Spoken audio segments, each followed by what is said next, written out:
Hello everyone, welcome. सो आज की class में हम रेवेन्यू कर्व्स पढ़ते हैं, total revenue, marginal revenue, average revenue curves, और साथ में इसका रिलेशनशिप समझते हैं इलास्टिसिटी ऑफ डिमांड के साथ।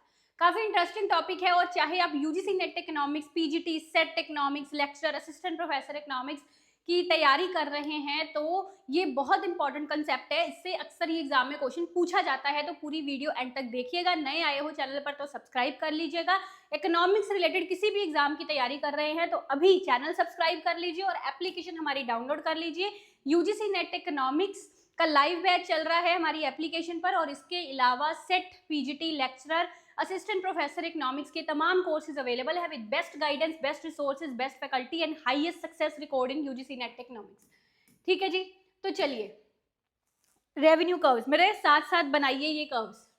तो इधर हम पहले ये कर्व्स बनाते हैं।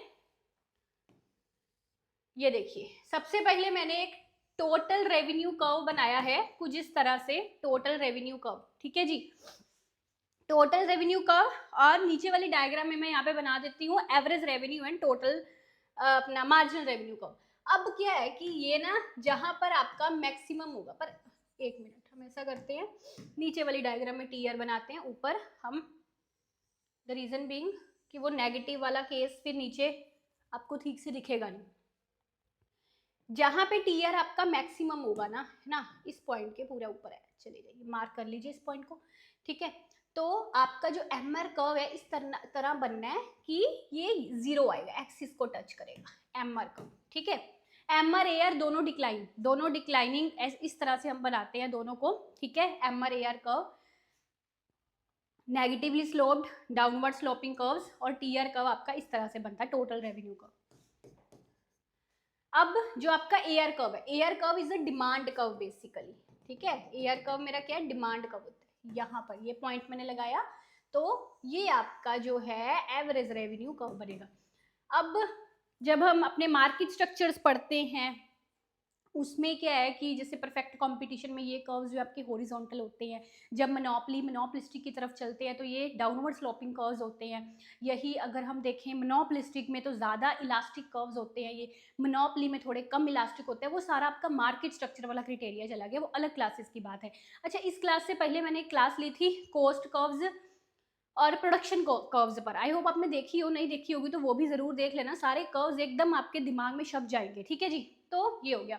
अब देखिए, यहाँ पे मैं आपको रिलेशनशिप ये बता रही हूँ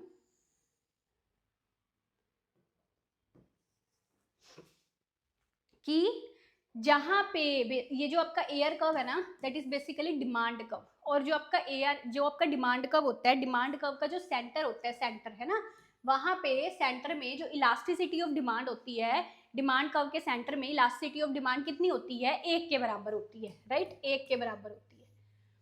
और वो याद है ना आपको, ये वाला डिमांड कर्व देखिए, दिस वन, ये डिमांड कर्व है। इस पे कुछ पॉइंट्स ले लेते हैं, जैसे मान लो ये मैंने ए ले लिया, बी ले लिया, सी ले लिया, डी ले लिया, ई ले लिया। ठीक है, तो अब ये जो हम जिस पॉइंट को एकदम सेंटर वाला पॉइंट इसका लेना ना, थोड़ा ज्यादा इधर हो गया, इधर ले लो थोड़ी सी, है ना, तो जिस पॉइंट को हम बिल्कुल सेंटर वाला पॉइंट कंसीडर करते हैं ना डिमांड कर्व का, उसमें क्या होता है, जिसको हम पूरा सेंटर वाला पॉइंट कंसीडर कर रहे हैं, दैट इज उसमें क्या, lower segment over upper segment, lower segment over upper segment. अगर वो पॉइंट सेंटर वाला पॉइंट है, दैट मीन्स उसका लोअर एंड अपर सेगमेंट दोनों बराबर होगा, तो ये चीज जो है आपकी 1 आ जाएगी। लोअर ओवर अपर सेगमेंट का यहाँ पे फार्मूला लगता है। ठीक है, इसी तरह अगर मुझे बी पर देखनी है इलास्टिसिटी, ठीक है, ये पॉइंट यहाँ पे कंसीडर करना सी, बी पे देखनी है अगर मुझे, तो it would be BE over BA, है ना, बीई ओवर बीए।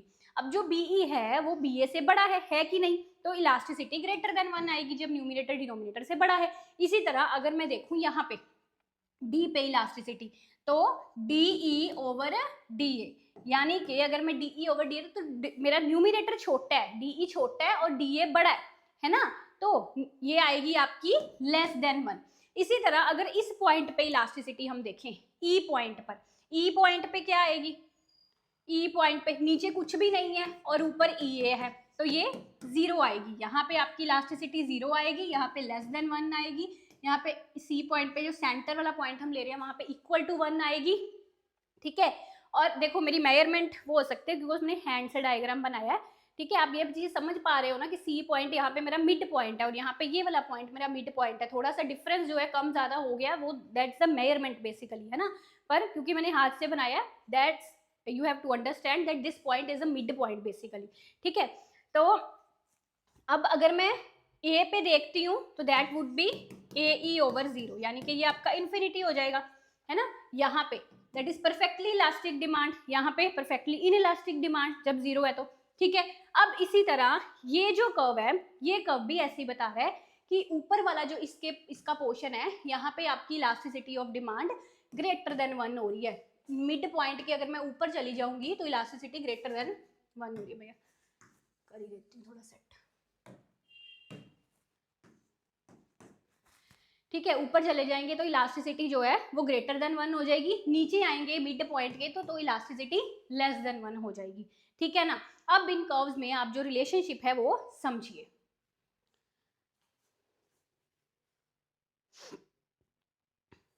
अच्छा एक चीज और, जैसे हम लेते हैं इस साइड पर आप ले लीजिए that is A R and M R, यहाँ पे आप ले लीजिए टी आर और नीचे एक्स एक्सिस पे you have to take quantity, ठीक है जी। तो अब ये रिमूव करके हम यहाँ पे रिलेशनशिप जो है इन तीन कर्व्स का वो समझते हैं।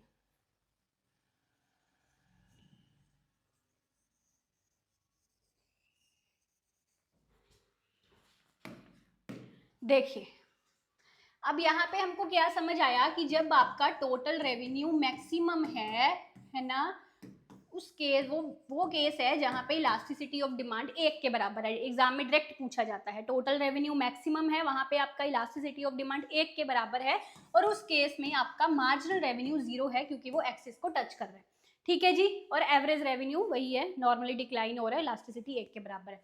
अब दूसरा केस यहाँ पे ये है कि जब आपका टी आर इंक्रीज हो रहा है, यानी कि ये वाला पोर्शन जब टी आर इंक्रीज हो रहा है, उस केस में आपका इलास्टिसिटी ऑफ डिमांड जो है वो ग्रेटर देन 1 है, ग्रेटर देन 1 है और मार्जिनल रेवेन्यू जो है उस केस में आपका डिक्लाइन कर रहा है, ठीक है जी।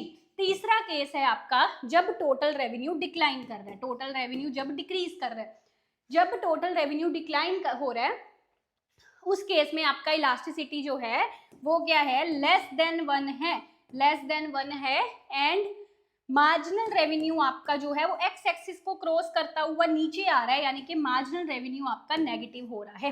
एक चीज याद रखना, एवरेज रेवेन्यू नेगेटिव नहीं हो सकता, मार्जिनल रेवेन्यू नेगेटिव हो सकता है, मार्जिनल रेवेन्यू नीचे आ रहा है, बात समझे। सो ये इसमें जो आपका रिलेशनशिप है, when elasticity of demand is greater than 1, total revenue increasing, marginal revenue decreasing, when elasticity of demand is less than 1, total revenue decreasing and marginal revenue becomes negative।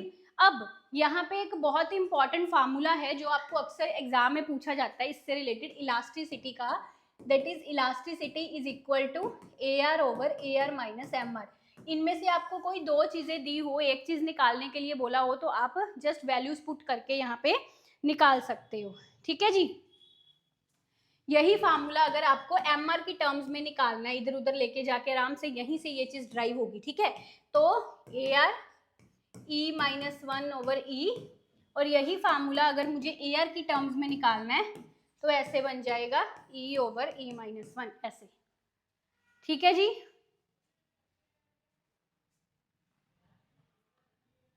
Okay तो ये थे आपके रेवेन्यू कर्व्स।